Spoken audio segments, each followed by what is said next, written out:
En revanche, une des tâches qui me paraît urgente, immédiate, avant même toute autre chose, c'est celle-ci. On a l'habitude, du moins dans notre société européenne, de considérer que le pouvoir, il est localisé entre les mains du gouvernement et il s'exerce par un certain nombre d'institutions bien particulières qui sont l'administration, en France on appelle ça préfectorale, enfin je ne sais pas comment on dit ailleurs, l'administration, la police, l'armée.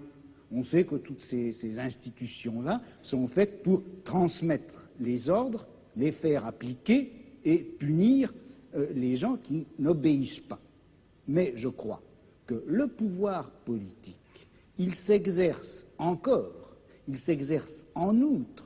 de plus, par l'intermédiaire d'un certain nombre d'institutions qui ont l'air comme ça de n'avoir rien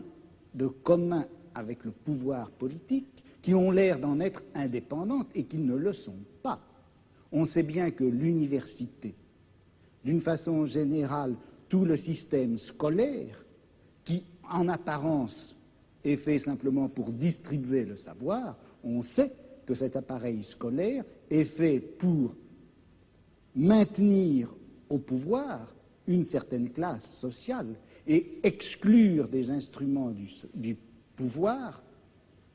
toute une autre classe sociale. Quelque chose comme la psychiatrie, qui en apparence aussi n'est destinée qu'au bien de l'humanité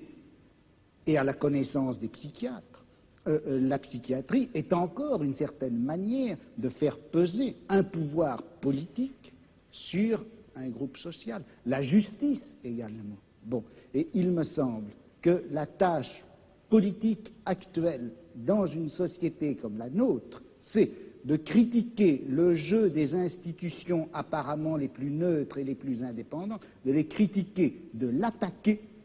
de telle manière que la violence politique qui s'exerçait obscurément en eux